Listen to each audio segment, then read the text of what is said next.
മത്സ്യകൃഷി വേറിട്ട രീതിയിലാക്കി മെച്ചപ്പെട്ട വരുമാനം കണ്ടെത്തുന്ന ഒരു കർഷകനുണ്ട് ഇടുക്കി അടിമാലിയിൽ.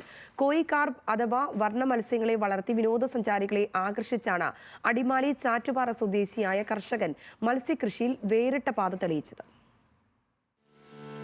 ഇടുക്കി ഹൈറേഞ്ച് മേഖലയിൽ മത്സ്യകൃഷി നടത്തുന്ന കർഷകർ ധാരാളമുണ്ട്. എന്നാൽ ജോൺ പൊറ്റാസ് എന്ന കർഷകൻ മത്സ്യകൃഷിയിൽ വേറിട്ട പരീക്ഷണമാണ് നടത്തിയത്. എല്ലാ കർഷകരെയും പോലെ ഭക്ഷ്യയോഗ്യമായ മത്സ്യങ്ങളെയായിരുന്നു ജോൺ കൃഷിയിടത്തിലെ കുളത്തിൽ ആദ്യം വളർത്തിയത്. എന്നാൽ പ്രതീക്ഷിച്ച വരുമാനം ലഭിച്ചില്ല. ഇതോടെയാണ് വിനോദസഞ്ചാരികൾ കടന്നുവരുന്ന പ്രദേശത്ത് മത്സ്യകൃഷി മറ്റൊരു മാതൃകയിൽ പരീക്ഷിച്ചത്.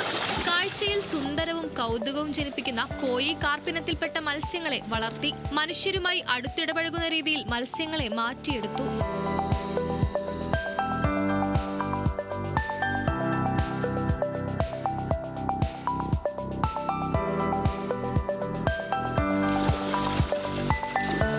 വിനോദസഞ്ചാരികൾക്ക് പരമാനന്ദകരമായ പുത്തൻ അനുഭവം ഒരുക്കുകയാണ് ജോൺ ഈ മീൻകുളത്തിലൂടെ. മീൻകൃഷി പലവട്ടം പല രീതിയിൽ പരിശ്രമിച്ചു നോക്കിയെങ്കിലും ഒക്കെ പരാജയപ്പെടുക. മറ്റു കൃഷികളെ 2018 ആയപ്പോൾ ഒരു പുതിയ ലൈനിൽ മത്സ്യകൃഷി നടത്തണം എന്നെനിക്ക്. അതായത് തിന്നാൻ വേണ്ടി അല്ലാതെ കൗതുകത്തിന് വേണ്ടി, ആനന്ദത്തിന് വേണ്ടി, എൻജോയ്മെൻറ്റിന് വേണ്ടി മീൻ കൃഷി നടത്തുക. അങ്ങനെ 5000 കോയിക്കാർപ്പ് വർണ്ണ മത്സ്യങ്ങളെ കൊണ്ടുവരും.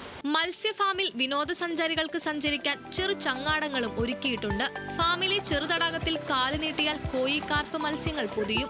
ഭക്ഷ്യയോഗ്യമായ മത്സ്യകൃഷി നടത്തി പരാജയപ്പെട്ട നിരവധി കർഷകർക്ക് പുത്തൻ ആശയം കൂടിയാണ് കോയിക്കാർപ്പ് കൃഷിയും അതിന്റെ സാധ്യതകളും.